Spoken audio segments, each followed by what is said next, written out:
তোমাকে না বলছি বোর্ড দেখে লেখা তুলতে। বাবা, ভালো মতো দেখতে পাচ্ছি না। কম আলোই হতে পারে চোখের ক্ষতির একটি কারণ। ব্যবহার করুন সুপারস্টার এলইডি, যা দেয় সঠিক মাত্রার আলো। আমাদের আগামী বেড়ে উঠুক আলোয় আলোয়।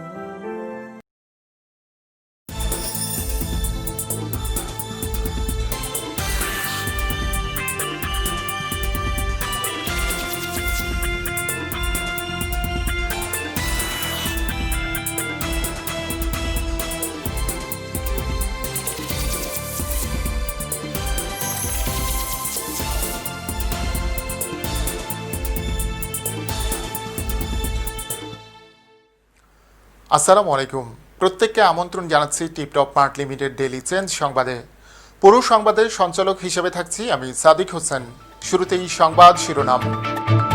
বাংলাদেশে গরু পাচারে বিজিবি নয় জড়িত বিএসএফ, ভারতের গোয়েন্দা প্রতিবেদনে উঠে এসেছে এ তথ্য।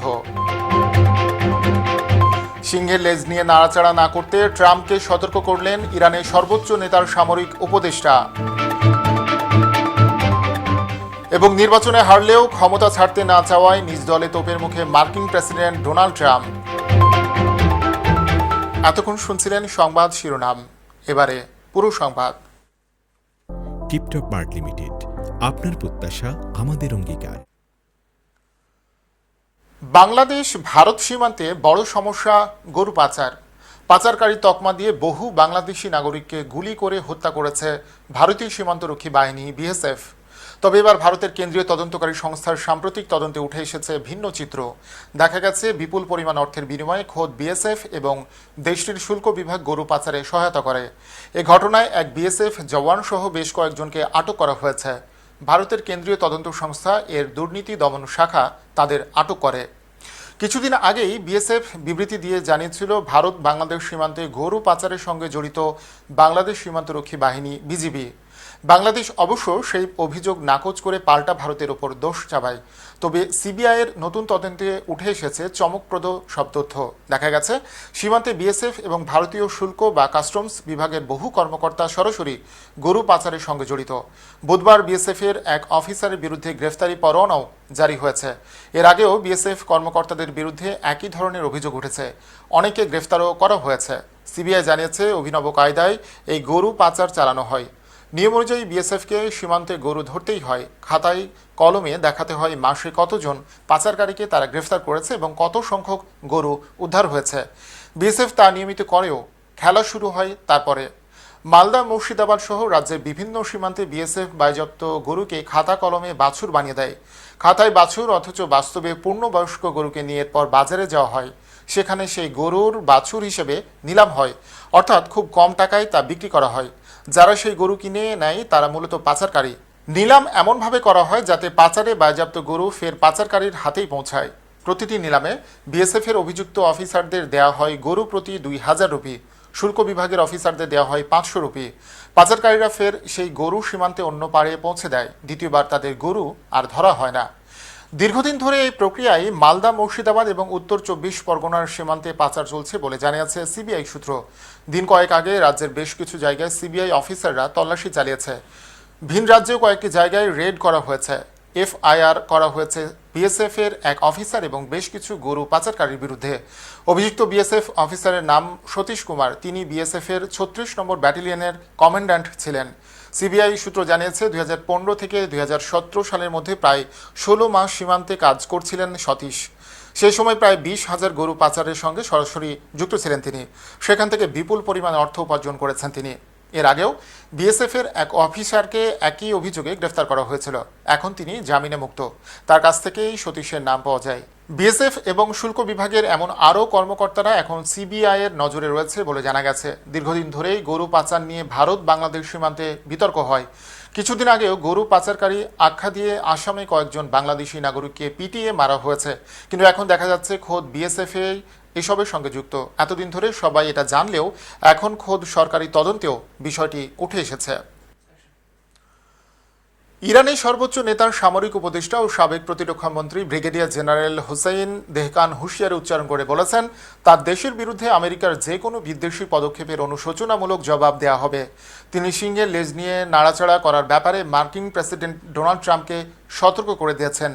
ইরানের কুদুস ফোর্সের সাবেক কমান্ডার লেফটেন্যান্ট জেনারেল কাসেম সোলাইমানিকে হত্যার পক্ষে সাফাই গিয়ে সম্প্রতি ট্রাম্প জাতিসংঘে যে বক্তব্য দিয়েছেন, দেহকান তার বিরুদ্ধে প্রতিক্রিয়া জানাতে গিয়ে এই হুঁশিয়ারি উচ্চারণ করেন। সাবেক প্রতিরক্ষা মন্ত্রী বৃহস্পতিবার ইরানের পশ্চিমাঞ্চলীয় হামিদান প্রদেশে দেয়া এক বক্তৃতায় বলেন যে জাতিসংঘের হওয়া উচিত ছিল শান্তি ও নিরাপত্তা প্রতিষ্ঠার কেন্দ্রবিন্দু, সেখানে দাঁড়িয়ে ট্রাম্প গর্বের সঙ্গে জেনারেল সোলাইমানিকে হত্যার নির্দেশ প্রদানের কথা ঘোষণা করেন। অথচ এই ট্রাম্পই আবার নিজেকে বিশ্ব নেতা, মানবাধিকার ও সভ্যতার বিনির্মাণকারী দাবি করেন। ট্রাম্পের সরাসরি নির্দেশে চলতি বছরের ৩ জানুয়ারি জেনারেল সোলাইমানিকে ইরাকের রাজধানী বাগদাদে ড্রোন হামলা চালিয়ে হত্যা করে সন্ত্রাসী মার্কিন সেনারা। এমন সময় তাকে শহীদ করা হয় যখন তিনি ইরাক সরকারের আমন্ত্রণে রাষ্ট্রীয় অতিথি হিসেবে বাগদাদ সফরে গিয়েছিলেন। ইরানের সর্বোচ্চ নেতার সামরিক উপদেষ্টা দেহকান আরও বলেন, আমেরিকা এই পর্যন্ত তার কৃতকর্ম থেকে অনেক শিক্ষা পেয়েছে। তারপরও ধারণা করা হচ্ছে দেশটি কিছু ভুল ও অপরিপক্ক হিসাব নিকাশের উপর ভিত্তি করে ইরানের বিরুদ্ধে নতুন করে একটি ফ্রন্ট গঠনের চেষ্টা করছে। কিন্তু আমেরিকার এই পদক্ষেপের অনুশোচনামূলক জবাব দেওয়া হবে। নির্বাচনে হারলেও সহজে ক্ষমতা ছাড়তে না চাওয়ায় নিজ দলের ভেতরই তোপের মুখে পড়েছেন মার্কিন প্রেসিডেন্ট ডোনাল্ড ট্রাম্প। তার এ ধরনের বক্তব্য অগ্রহণযোগ্য মন্তব্য করে এর বিরোধিতা করেছেন বেশ কয়েকজন শীর্ষ রিপাবলিকান নেতা। সিনেটে রিপাবলিকানদের নেতা মিচ ম্যাককনেল ট্রাম্পের সঙ্গে দ্বিমত পোষণ করে জানিয়েছেন, নির্বাচনে তাদের দল হেরে গেলে নিয়মতান্ত্রিকভাবেই ক্ষমতা হস্তান্তর করবে। বৃহস্পতিবার এক টুইটে ম্যাককনেল বলেন, ৩ নভেম্বরের নির্বাচনে বিজয়ী অভিষিক্ত হবেন ২০ জানুয়ারি।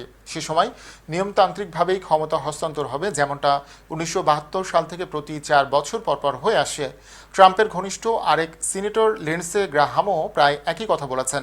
টেলিভিশনে দেয়া এক সাক্ষাৎকারে তিনি বলেন, আমি নিশ্চিত করছি এটি শান্তিপূর্ণভাবেই হবে। রিপাবলিকানরা হেরে গেলে আমরা ফলাফল মেনে নেব। সুপ্রিম কোর্ট যদি জো বাইডেনের পক্ষে রায় দেন, আমি তা মেনে নেব। তবে রিপাবলিকান সিনেটর মিট রমনে বেশ কড়া ভাষায় সমালোচনা করেছেন প্রেসিডেন্ট ট্রাম্পের। গত বুধবার তিনি বলেছেন, একজন প্রেসিডেন্ট সাংবিধানিক নিশ্চয়তাকে সম্মান করছেন না, এমন যে কোনো বিষয় অভাবনীয় ও অগ্রহণযোগ্য। শান্তিপূর্ণ ক্ষমতা হস্তান্তরের প্রশ্নে আগেও মার্কিন প্রেসিডেন্টের উত্তর ছিল, কেবল ফলাফল দেখেই তিনি বলতে পারবেন ক্ষমতা ছাড়বেন কিনা। বুধবার হোয়াইট হাউসের সংবাদ সম্মেলনে এক সাংবাদিক ট্রাম্পকে আবারও প্রশ্ন করেন, শান্তিপূর্ণভাবে ক্ষমতা হস্তান্তরের বিষয়টি নিশ্চিত করেছেন কিনা। জবাবে ট্রাম্প বলেন, তার বিশ্বাস মহামারীর সময় ডাকযোগে বর্ধিত ভোট না হলে ক্ষমতা হস্তান্তরের কোনো দরকারই হবে না। প্রিয় দর্শক, খবর এরপর জানিয়েছি সুপারস্টার গ্রুপ বিরতি। ফিরছি একটু পরে।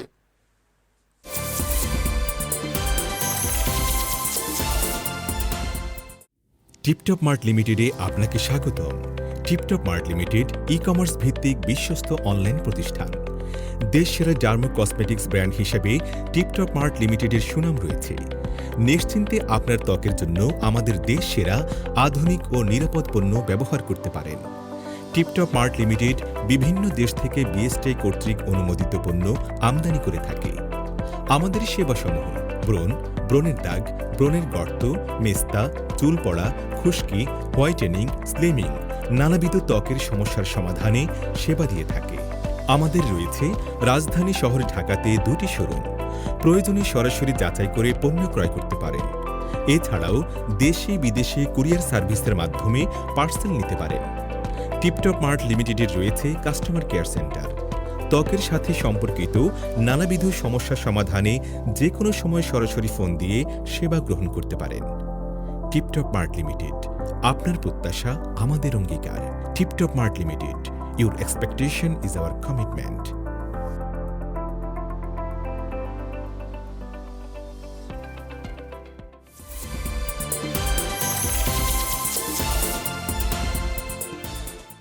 স্বাগত আবারও। প্রত্যেককে আমন্ত্রণ চেঞ্জ সংবাদে।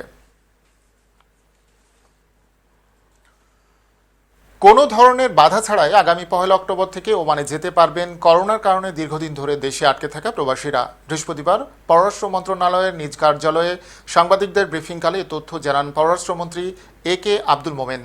পররাষ্ট্রমন্ত্রী বলেন, আজকে একটু আগে আরেকটা গুড নিউজ পেলাম। ওমানের আমাদের যারা এখানে আটকা পড়েছেন তারা নিশ্চিন্তে যেতে পারবেন। ওমান সরকার আমাদের জানিয়েছে, যত বাংলাদেশি এখানে আটকে পড়েছেন যারা ওমানে যেতে চান তারা কোনো বাধা ছাড়াই যেতে পারবেন। আগামী 1 অক্টোবর থেকেই যেতে পারবেন। তবে ওমানে যেতে হলে বৈধ ওমানি রেসিডেন্ট আইডি, বৈধ পাসপোর্ট, কোভিড-19 পিসিআর টেস্ট ও ওমানে পৌঁছার পর 14 দিনের বাধ্যতামূলক কোয়ারেন্টিনে থাকতে হবে বলে জানিয়েছেন পররাষ্ট্রমন্ত্রী। এক প্রশ্নের জবাবে একে আব্দুল মোমেন বলেন, যে কোনো এয়ারলাইন্স যেটাই ওমানে যায় সেটা দিয়েই প্রবাসীরা যেতে পারবেন। আগের দিন বুধবার পররাষ্ট্রমন্ত্রী জানিয়েছিলেন, ভিসা ও আকামা কাজের অনুমতি সমস্যার সমাধানের পাশাপাশি বাংলাদেশ বিমান ও সৌদি এয়ারলাইন্সের ফ্লাইট পরিচালনার অনুমতি পাওয়ায় খুব শিগগিরই আটকা পড়া বাংলাদেশি শ্রমিকরা তাদের কর্মস্থল সৌদি আরবে ফিরে যেতে পারবেন। ওই দিন সন্ধ্যায় একে আব্দুল মোমেন বলেন, সৌদি সরকার বিমান বাংলাদেশ এয়ারলাইন্সের ফ্লাইট অবতরণের অনুমতি দিয়েছে, যা সুষ্ঠুভাবে বাংলাদেশিদের সৌদি যেতে সহায়তা করবে। বাংলাদেশ সরকারও সৌদির সব এয়ারলাইন্সকে অবতরণের এবং বাংলাদেশিদের সৌদিতে ফেরত নেওয়ার অনুমতি দিয়েছে বলে জানান পররাষ্ট্রমন্ত্রী। একে আব্দুল মোমেন বলেন, যাদের ভিসার মেয়াদ শেষ হয়ে গেছে, যারা তাদের কর্মস্থলে ফিরতে চান, সৌদি সরকার তাদের ভিসার মেয়াদ বাড়াতে সম্মত হয়েছে। কয়েকজনের ভিসার মেয়াদ শেষ হয়েছে, এমন না যে সবার ভিসার মেয়াদ শেষ। পররাষ্ট্রমন্ত্রী আরও বলেন, বাংলাদেশের শ্রমিকদের আকামা আরও 24 দিন বৈধ থাকবে এবং প্রয়োজনে আরও বাড়ানো হবে। তবে দূতাবাস আকামা দেয় না, নিয়োগকর্তা দেয়। প্রিয় দর্শক, এর মধ্যে দিয়ে শেষ করছি চেন সংবাদ। তবে যাবার আগে শিরোনামগুলো জানিয়ে দিচ্ছি আরও একবার। বাংলাদেশে গরু পাচারে বিজিবি নয় জড়িত বিএসএফ, ভারতের গোয়েন্দা প্রতিবেদনে উঠে এসেছে এ তথ্য। সিংহের লেজ নিয়ে নাড়াচাড়া না করতে ট্রাম্পকে সতর্ক করলেন ইরানের সর্বোচ্চ নেতার সামরিক উপদেষ্টা। এবং নির্বাচনে হারলেও ক্ষমতা ছাড়তে না চাওয়ায় নিজ দলে তোপের মুখে মার্কিন প্রেসিডেন্ট ডোনাল্ড ট্রাম্প। প্রিয় দর্শক, চেঞ্জটিভি.প্রেস বাংলাদেশের প্রথম ব্যতিক্রমী ভিডিও নিউজ পোর্টাল। ভিজিট করুন এর ওয়েবসাইট www.changetv.press, youtube.com/changetvpress এবং সাবস্ক্রাইব করুন চ্যানেলটি। নিয়মিত লাইক, কমেন্ট ও শেয়ার করে আপডেট রাখুন নিজেকে। ভালো থাকুন, নিরাপদে থাকুন। সবাইকে অন্তহীন শুভেচ্ছা।